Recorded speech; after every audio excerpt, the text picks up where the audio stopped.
Ayan, good morning mga kapudi. Papunta tayo ng Bahay Kubo. At i-update ko po kayo ngayon dahil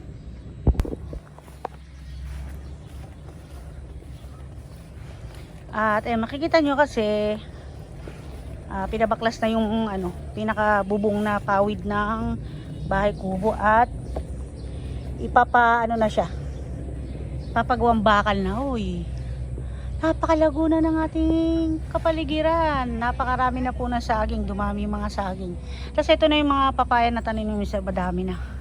Yan o. Madalang nga kami makapunta dito. As in madalang.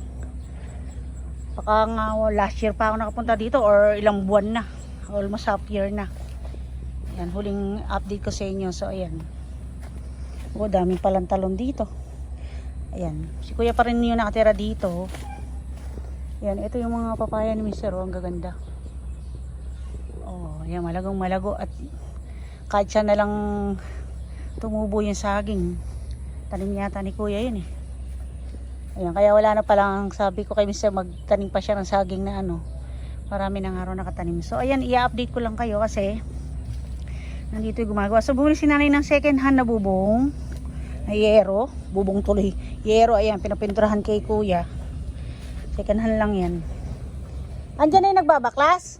Nandiyan dyan, umalis na. Bakit? Tawid lang daw yung inutos sa kanila ng nanay mo na baklasin. Oo, pawid lang talaga. Ayaw. Baklasin, walang kawayan. Hindi, ayaw pumayag nila na baklasin yung kisame. Kaya, Oh, ba't napakaraming tubular? Hindi ka pa tapos. yan lang eh. Pero yung tubular na yung sobra? Ano ba yun? Sakto lang parlina yan. Ha? Sakto lang yung parlina. Wala ka pang... Ibig ko sabihin, yan lang yung ginawa mo. Akala ko, nagposte ka ng ganon. Saan mo ipoposte? Walang poste yan. Ha? Ang papatong na lang yan sa kawayan. Di, pag bumagyo, ililiparin din yan ang hangin. Ang sabi niya, Saan nyo gagamitin yan? Yung sa parlina? dito kaya, yung pagkakapitan niya. Papakalin na lahat daw yan. Hindi. Pero ang alam ko, may poste pa rin yan na pagpapatungan ng bubong na bakal. Kasi pag sa kawayan nila ilalagay, gapok na rin yung kawayan. Sabi, yun nga inaano Dapat, na hindi, mamaya pupunta si Apa, yung taga-pulo. Oh. Iyon, gaya mo rin, nagwe-welding. Pag mag-uusap kayo kasi gusto ni nanay lagyan ng ano ba tawag doon? Yung parang balangkas yung, di ba, nakatumpok na ganun yung bubong. Oh. Lalagyan pa ng mga bakal-bakal na, ano tawag doon? Pero na yun, yung member na rin. Ito yun. Ito. Di nasayang lang yung oras ng lalaki, ba't pinaalis ninyo? Pag binaklas yung bubong na yan, obligado kakabit mo na yan. Oo, kaso nga ayaw nga nila patanggal kisame kasi nakalinya doon yung kuryente. Paano mo ba sinabi? Hindi, ang sabi nila alam mo nung nakaraan na pag-uusap namin bago siya kumonsulta kay Dennis. Ang sabi, babaklasin, babaklasin lahat ng kawayan na yun.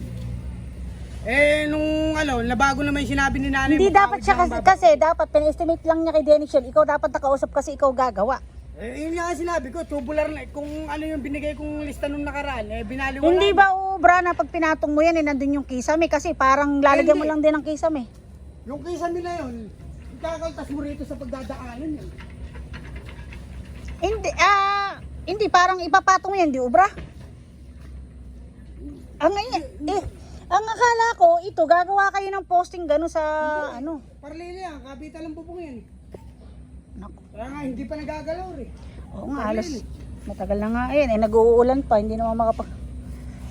gapok na nga yung... Ang sabi ni nanay mo, wala kaya problemahin doon dahil ang gagawin mo rin bubong lang. Hindi, ang hirap kasi kay nanay, nagpapagawa, wala siya. Yun nga yung sinasabi ko. Dapat nandito siya, hindi niya po pwede ibibilin sa akin na Kaya nga ibibilin. sinabi ko nga sa kanya kahapon, kailangan, pagka binaklas yung bubong na yun, nadudoon ka. Oo, kasi... Kinapit ko yung... Gaya ko, hindi ko naman alam kung ano yung mga plano niyang gagawin. Ayan, nag-text lang kanina, napuntahan ko na raw. At ang gusto mo nga raw, wag baklasin yung kisame. Ayaw naman niya pabaklas. Hindi nga siguro naiintindihan. Hindi nga ubrat buo nga ito. Oo. Akala ko naman, ang ginawa mo, balangkas. Parang akala ko, ang intindi ko, gagawa ng sariling... Wala pang ginagawa wala. Akala ko gagawa ng sariling, ano. Meron lang ang balangkas dahil ito ang nakapatong sa kawayan. Ito ang nakapatong sa kawayan. Nako alam mo, hindi uubra pag sa kawayan. Dapat gagawa ng panibagong poste. Kasi gapok na rin yung kawayan na yan. Kung ano mang mangyari, babaksak yan, bibigay yan. Ano nga mangyayari dyan? Kaya kailangan, Dapat yan, may sariling poste na bakal yan. dapat yan, pagka pinagawa ni nanay mo yan, nandito si nanay mo para, kasi itong mga member na yan, nakapatong na ganyan yan sa ano. Ayan, nakaganyan na yan sa ano. Gaya na, pumunta dito yung siningit lang din yung gumagawa ng kubo yun eh. Ayun nga. Yun o kasing tauhan ni Mang Ruben, mga kaputi, pinapunta, ilang araw na ni nanay, sa linggo na ni nanay binabalik-balikan kasi nga busy yung mga yung gumagawa ng mga order na kubo. Ngayon, doon niya na ibabayad, babaklasin yung, yun. Kasi hindi basta-basta daw pwedeng iba yung bumaklas kasi nga sila daw nakakaalam nun dahil sila yung gumagawa ng kubo. Di nagtatagal pa kasi nga dapat, kasi hindi naman pwedeng baklasin agad dahil umuulan. Mababasa naman yung mga linya ng kuryente, no? Oo, babasa talaga yan. Pangit talaga pagka yan pinatong lang sa kawayan. Napakatagal na ng kubo na yan. Kundi 4 years yan, 4 years to 5 years na yan. Gapok na. Kaya nga, Ang dami kayang bukbuk niyan. kaya nga ate, ang sukat nung kanina nga to, isang ano lang eh. Isang sukat lang, yan lang yung pinukuha lang ko ng ano eh. Naku, napakabibigat pa naman ng mga bakal na yan. Ayan lang ang magiging sukat nung yung ano. Yung bubong sa taas. Oo, Hindi ba pa ganun yan? Pa triangle? O diretso nyo lang ba gagawin? hindi, buo na nga yung taas na yan. Pagka binaklas yung bubong na yan, ang timalo, sabayan ang mangyayari dyan. Hindi, dapat talaga. Hindi, ganito. Pupunta dyan si Apay mamaya. Kung ano mapagdesisyonan, hindi na yun ang tatawagin kong magbaklas. Ang tatawagin ko na lang si Ato. Kasi babaklasin lang naman yung mga... Ano ba ang plano? Yung... Babaklasin lahat ng bubong, ganon. Oo. May mga linya kasi yan ng kuryente Tingnan mo. Nakaakyat ka na ba sa taas? Yung mga linya ng kuryente na yun, ang mangyayari doon, pagka pinaklas yung kawayan na yan, ibababa lang yun. Nakababa lang yun. Tsaka ikakabit na lang pagka nangyari na yung trusses. Kaso nga, ring isa na rin, umuwi ng lasing na lasing, baka naman makakuryente pa. Maging cause pa ng kamatayan. Ay, nakakagawa na pala dito. No, may ginagawa na pala dyan. Kala ko hindi pa nag-i-start, nagtatambak pa lang. So ito mga kaputi, i-update ko kayo. Ayan, napakahirap na. Ang laki problema, di ba? Kala mo pag sinanay kasi sinanay hindi naman balang magpagawa, kaya lang si kuya reklamo ng reklamo. Umutulo na nga raw yung doon, dito, bulok na raw yung bubong ng kubo. Tulo daw ng tulo pag malakas ang ulan. So eto, papakita ko lang sa inyo. Kasi yun pong mga katabi namin lupa ay nabili na at gagawing subdivision. Ayan may gumagawa na siya at natatambakan na. Kaya actually sa harap namin napaka-alikabok. Kaya yung e-bike ay napakaraming alikabok araw-araw. Ayan At nag-i-start na pala. Ayan, may ginagawa na.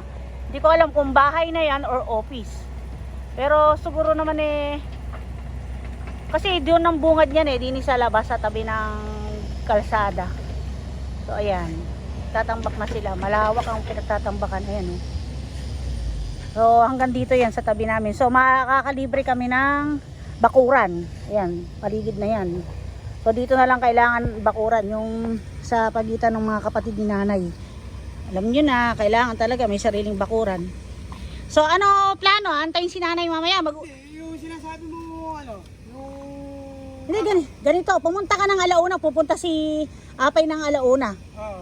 Yung taga Puluyan, nagwe-wedding. Kasi may pinagagawa si nanay na lalagyan ng trusses ba? Ano ba tawag doon? Trusses ka yan. Hindi parang may iba pang pinagagawa. Ngayon, ayaw niyang panghimasukan yung gagawin mo kasi nga parang ayaw din niya ng ganun na gagawin sa kanya. Gusto niya makausap ka niya, mag-uusap kayo kung paano, tas kaharap si nanay para may pinali kung ano ba kasi nagtatagal nag-uulan. Hindi, kasi ang nangyayari yan, kung kanino nagtatanong sa mga yun. welder, kagaya niyan, sinunod ko lang yung sinabi ni Dennis. Kung ano yung naka-order na bakal ni Dennis. Tama. Kagaya, yun yung in-order ni Yun Dennis. yung nakaporma Ayun na yung i-estimate ng baka. Pero actually dapat hindi nga si Dennis ang ano dahil ikaw ang gagawa Kaya eh. nga, kung tubular naman ka ako at hindi na babaklasin yung kawayan, baka ka ako magka-problema pa. Kasi kung tubular na nga yung pina-order ko nung nakaraan, yung ginawa ko listahan nun, kung yun ang nasunod, wala nang babaklasin ipapatong ko na lang yung mga yernes. Pero sa totoo lang, pag iyan kasi pinatong, bukbok na, ang daming bukbok niyan, ang lalaki ng bukbok, gapok na yan. Lahat ng mga kawayan na yan. Ang suggestion ko kasi nung una, ang gawin niya muna, parang gagawa ng posting bakal, magbububong ka, pero nandiyan pa rin yung... Yun nga, ganun nga yung para at sistema. least kung... Anong nangyari? Ang sabi ni nanay, pumunta ka kay Dennis, dahil nagpunta ako kay Dennis. Ang sabi ni Dennis, tatanggalin na yung bubong na yon at ipapabricate mo sa baba yung bakal. Sa totoo lang, madaling mag-set ang gano'n. Pag binaklas-baklas, daming gastos yun. Talagang lalaki gastos yun. Oo, Dahil kaya nga.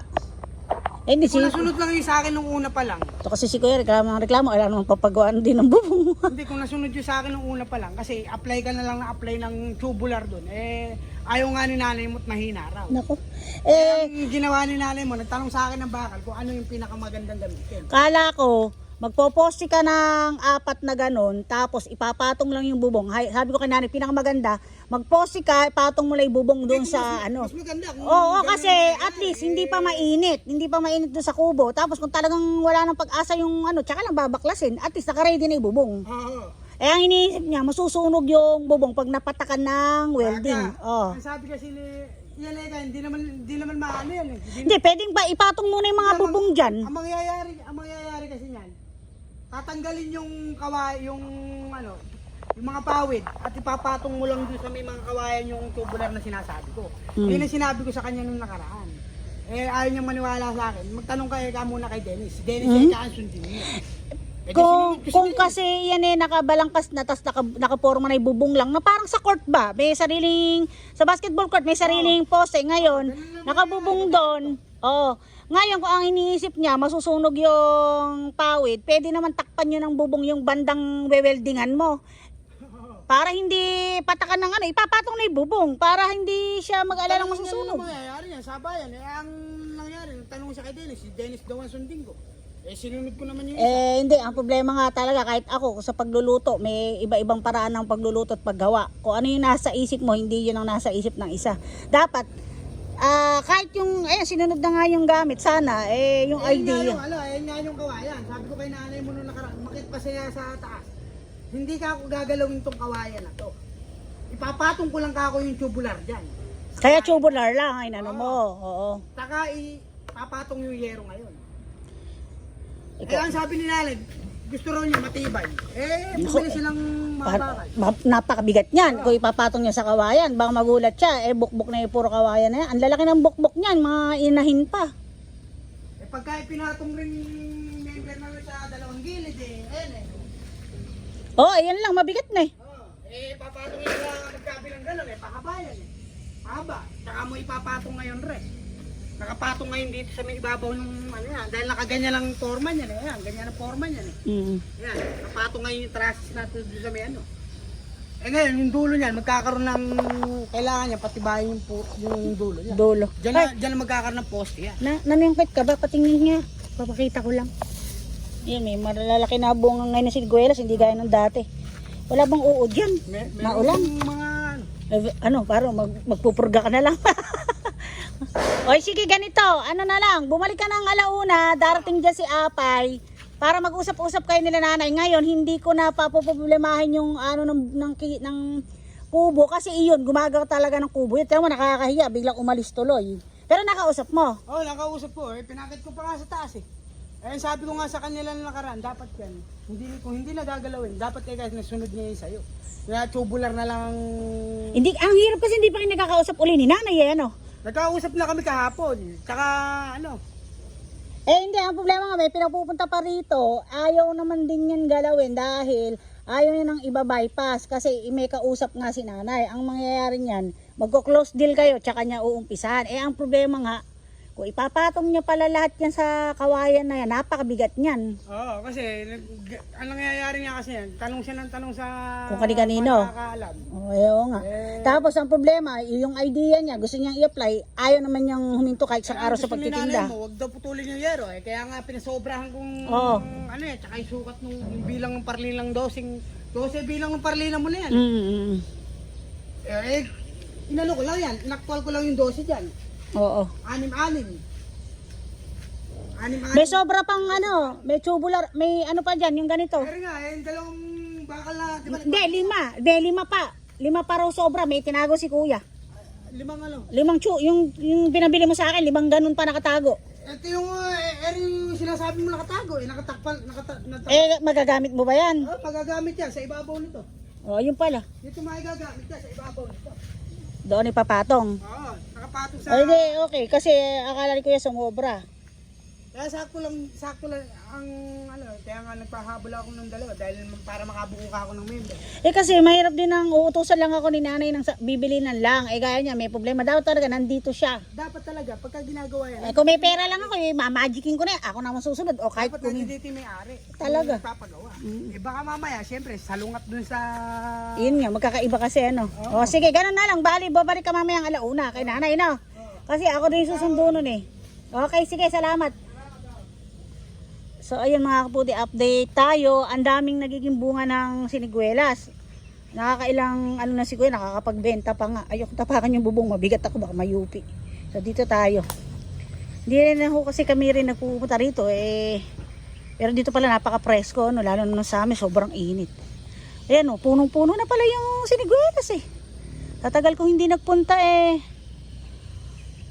Nalagas na yung ano niya, nagdahon na uli. Tapos ito, dalandan. So ayan, in-update ko lang kayo dito. At ang expected ko mga kapudi ay mayroon ng, yun nga, yung sinasabi ko kanina na may nakabalangkas na posting bakal dito, 4 na side na ganon, yung sukat lang na hanggang kasya lang doon sa kubo. At saka ipapatong yung bubong kasi, yun nga, ang inaano ko, kung ipapatong lang dyan yun dun sa kawayan, gapok na po kasi yun. Dahil nakita ninyo, nung umpisa palang ginaway kubo na yan, napakarami na pong bukbok. Kasi ganun daw po ang kawayan pag mura. Mura daw po yung kawayan. Pero pag daw po magulang yung kawayan, hindi binubukbok. So baka ganun. So, ang dami na namin ginamot dyan ni Mister. Ang dami na namin nabiling gamot. Kung ano-ano pa in-spray namin. Eh, hindi naman po umaalis yung bukbok. Kaya ngayon, yung iba dyan, wala nang laman yung mga loob ng kawayan. Magapok na talaga siya. So, ipipili talaga ni nanay, baka sayang lang din. Ay, nako. Ewan ko, malalaman mamaya mga kapudi. So, kasi may pasok na po mga kapudi. So, maglit lang nga ako dito kasi pinaplansya ko po yung uniform ni doktora. So, kung mga pupunta rito yung magbabaklas sana ng kubo, eh sumaglit ako para makita ko, para may update ko kayo. At mamaya kasi, may klase na si doktora, may pasok na. Ang pasok niya ngayon ay tanghali hanggang 5:30. So, ako po yung maghahati. Tama-tama kasi ang pasok niya ay 11:50. So, kailangan 11 alis kami. Paghatid ko sa kanya sa school, sakto naman na, susundo naman ako kay nanay sa palengke. So, yun po. Ayan, i-update ko kayo dito. Iikot ko kayo, napakalago na pala. Maganda to, siguro ng summer nga, medyo presko dito. Yan o. Lumago na yung mga itinubo ni kuyang mga saging-saging dyan. Yan, nagiging extra income din kasi ni kuya yung mga saging ngayon. Pag namunga, may dinadalan siya. Ayan o, kita pala dito yung mga ano. Yan, tabing-tabi na namin yung... Ito yung pinakabungad ng entrance ng subdivision. Ayan, katabi namin. Ayan na siya. Bali, mula dito paikot ay hindi na kami magbabakod. Ang laking tipid nun. Milyon ng halaga nun, sigurado. Sa panahon ngayon, ang mahal magpagawa. Ang kailangan na lang ay, ito, meron dito. Ito na lang, babakuran. Yung kahati ni nanay na dalawang kapatid niya. Kasi iba pa rin yung nakabakod talaga ng walang problema. Ayan. At ang kainaman yan, kailangan siguro yung mga medyo mabababang part ng lupa ng pispan ay ng farm ay tambakan na rin kasi lulubog dahil pag nag-uulan gaya nito.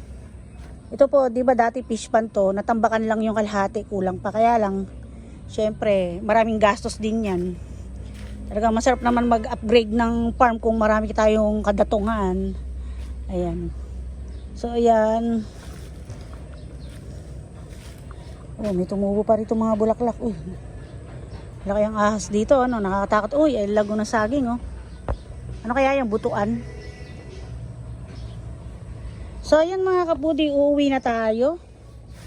At in-update ko lang po kayo. Ayan, meron pang pahinuging saging dito. Ay, saging. Papaya. Minsan nagdadala si kuya, kaya lang madalang pa sa putak ng ulan. Parang mula pa noon, in-update ko kayo up to now. Parang 3 times pa lang siya nakapagdala ng papaya. Pero pag nangingi ako, nagbibigay siya.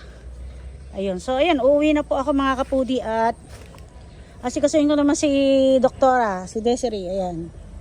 So ayan, update sa nakapag-vlog tuloy tayo nang wala sa oras. Ayan, pasensya na kayo kung medyo hindi pa ako nag-upload. Hayaan nyo, i-explain ko na lang sa mga susunod pa na na vlog ko. Sa ngayon kasi may mga inaano pa po tayo, inaasikaso pa. So ayan, meron siya ditong patola. Kaya napakarami ditong putakti eh. Kaya karaniwan sa mga tanim ni mga bunga-bunga nagkakaroon ng mga sugat-sugat. Yan, ito marami pa hinugin na, oh. Sa 2, 3. So yan mga kapudi. Oh, dami, oh. 2. Hanggang dito na lang po ang aking vlog. At i-update ko na kayo once pag okay na ba yung kubo or sinisimulan na uling ilagay yung mga bakal. So in-expect ko talaga ay meron ng ano ba tawag doon? Parang skeleton. Pero actually, yung parang mga tinik pa lang pala yung naka-ready. So ayun, kita nyo naman, medyo pawisan pa tayo, namamalansya kasi kuminto ako. So ayun mga kapudi, thank you for watching po at ingat po tayong lahat at God bless po sa inyo lahat. Ayan, maraming salamat po at paki-play po sana tong video at huwag nyo po sanang i-skip yung ads. Ayan, thank you!